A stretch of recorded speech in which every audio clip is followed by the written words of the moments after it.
Hi, welcome to Making the Space. My name is Pat Schuff.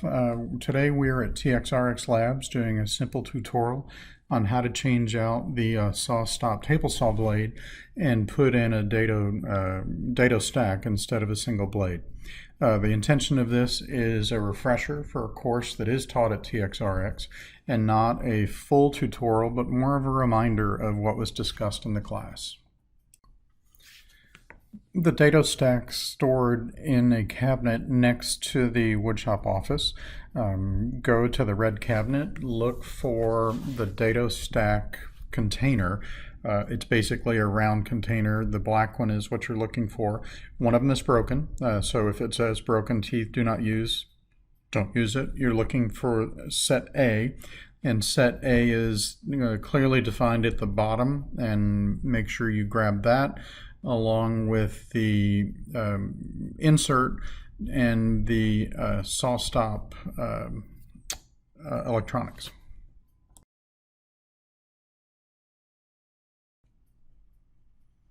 Once we have all three components at the table saw, the first step we do is turn the power off. We don't want to reach into the saw blade with the power on. And once we've turned the power off, we then take the cover plate off with the handle in the front, rotates up and allows us to take the panel off. So the wrenches are stored underneath the table saw on the left hand side. Grab them so that we can take the old blade off. The first wrench slides into the back side of the blade on the collet that sits there.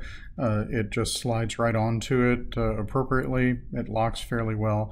The other one goes on the right hand side of the blade. There's a nut that you have to put the circle part of the wrench around, loosen up, and then reach in with your hand and cup the nut. The last thing you want to do is drop that nut down into the housing because it's really hard to get out. You take the nut off, you take the lock washer off, then you take the saw blade off, and everything's ready to put the new dado stack on.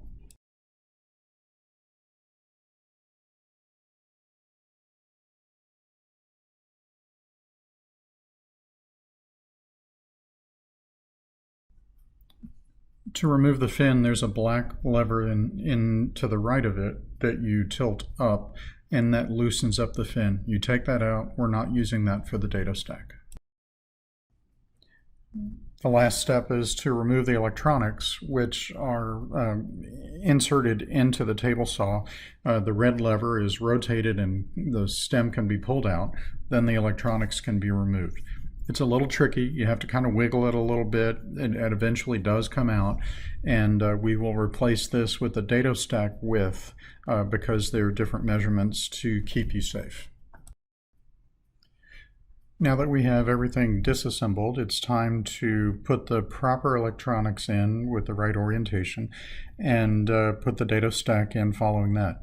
The electronics are keyed, so they have to go in a certain way. Insert the red handle in and then easily walk on the two stems that are sticking out, the electronics in, and turn the red lever to lock everything down. As you're walking the electronics in, there are two things to note. One, there are two posts, one at the bottom, which you really can't see while you're putting things in, and the other at the top. Make sure those two lined up. Push in the electronics until they meet, and then turn the red handle to lock it in place. You'll feel it go in, you'll feel it slide in, and it should fit nicely. Don't jam it though. To insert the dado stack, start with the full blade and insert it onto the table saw spindle. In this example, I'm actually putting it in backwards because the teeth are on the outside of the cut instead of on the inside of the cut, and we'll show that in a little bit. And then you put the partial blades in. Each one is a 1/4 inch wide. Two of those equals a 1/2 inch cut, along with the full blade stacked behind it. So for a 3/4 inch cut, you use 3 of the insert blades. For a 1/2 inch cut, you use 2. For a 1/4 inch cut, you use 1. We use the same nut to hold the blade on, as well as the same spacer.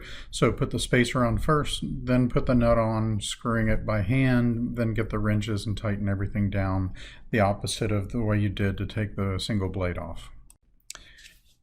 So while I was recording this, I actually put everything in backwards, and I'll show you more detail of how it goes backwards. And the fix is basically to swap the two full blades, because the teeth should be on the inside of the cut, not the outside of the cut.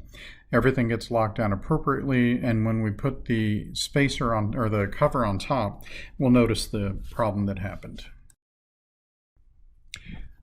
So looking at the Dado blades, notice that the teeth, the way I've done this, are on the outside of the blade, and realistically they need to be on the inside of the blade.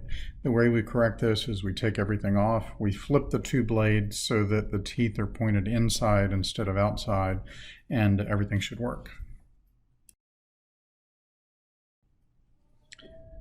So the key reason why we're going through this exercise is because we're trying to make a 1/2 inch cut in a piece of wood to do finger joints.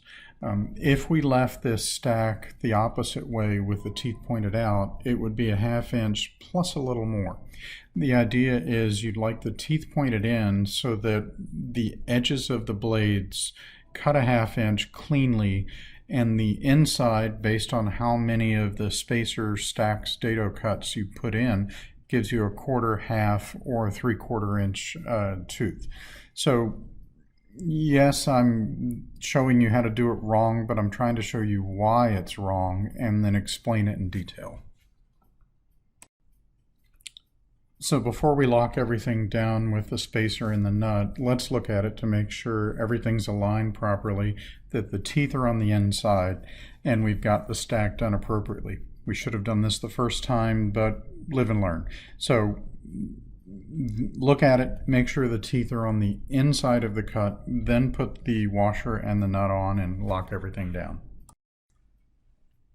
So just a quick visual, the teeth should be facing towards you because the blade rotates towards the front of the table. The width of the teeth are offset from the blade, and we want to make sure that they are pointed in on both of the blades. It's easy to see. Once you do it wrong, it's obvious that they're on the outside. Once you flip them, it's obvious they're on the inside. So before you lock everything down, just verify it. Just a not so subtle reminder, as you're putting that nut and the washer back on, make sure you cup them as you put them onto the screw. You don't want to drop them into the table saw assembly while you're putting them back on. So make sure they're on, make sure they're hand tightened, and then get the wrench and tighten them up more. And once we have that done, we can put the proper cover on. And in this example, we put the wrong cover on, and then we put the right cover on, and they should be labeled set A and set B, but they're not, so one works, the other doesn't. At this point, we are ready to turn the power back on and do a cut. So the first step in doing a cut is to measure the depth of the board you're cutting. In this example, it's 3/4 of an inch. And what we'd like to do is raise the saw blade beyond the jig 3/4 of an inch to match the depth of our wood. If you have trouble finding the jig, typically it's underneath the table saw on the back side. I recommend the first cuts you make should be with scrap wood of the same thickness, because the last thing you want to do is screw up a cut with some very expensive wood. So in this example, I grabbed some pine that was over in the recycle bin, made a cut, and then I'm lining up for the second cut in this example. How you make your finger joint cuts is up to you. The way I typically do it is I start with the edge of the board up against the stop, cut through the whole piece of wood, and then align the second piece that's going to be the 90-degree joint so that the edge of the board is lined up with a gap, and then remove my first piece, put the second piece on, and go through the motions of walking it down the tooth and making sure everything's lined up appropriately.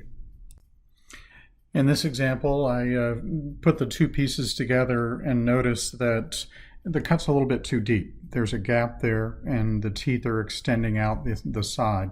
What we need to do is drop the saw blade just a tiny bit so that that gap gets filled, and for this example, it's maybe a 1/4 turn on the blade. So there are two issues with this cut. The first is it's a little bit too deep. And the second is it's doing some tear out on the back of the board. The way to truly get rid of that is to put a new spacer in behind the saw blade and extend the tooth out a little bit. For harder woods, it's not going to be an issue. For soft woods like pine, it tends to tear out. So use your judgment on how you do it and what you do, because harder woods shouldn't be a problem. Softer woods, it'll always be a problem. So my personal preference in making boxes is to alternate the cuts. So you flip the board and start at the first pin, so that on one side of the board you've got a gap on the edge, and on the other side of the board you've got a tooth on the edge. And that helps make things interchangeable, so that I can rotate things around in a box and it's predictable, as opposed to putting the cut edge on the sides and then the non-cut edges on the front. It depends on what you're trying to do. If I'm trying to make a box front with the corner edges on the front facing, I might do it differently. But in this example, I did alternate on the same piece. So for the piece that joins in 90 degrees, we want to cut the end of the board so that it matches up with the tooth of the other board. And I visually align that with the gap by using the board we're joining to as the template, and then make the first cut, remove it, and then finish off the rest of the cut. Now that we have the proper depth, let's mate these two up, make sure they fit, and look to see if we have to adjust the depth of the blade again. The width should be fine. It's the depth that we have to micro adjust and make sure it fits properly. In this example, it fits good enough. We can use a mallet to pound things down a little bit and then sand off a little bit of the rough edges. This is good and ready to go for the actual production quality wood. Once we've verified that we've got a good fit with a little gap that glue can fit and fill, we're ready to do production wood. This was using some scrap pine that was laying around. I'm actually going to use some nicer wood, some Douglas fir to do, which tears out still a tiny bit, but it works and it makes a perfectly good box.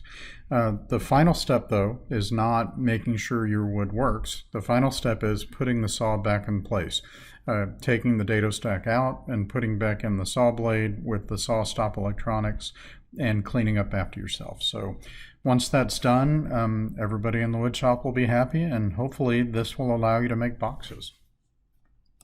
Now back to your regularly scheduled program. And while some may see them as the crazy ones, we see genius. Because the people who are crazy enough to think they can change the world are the ones who do.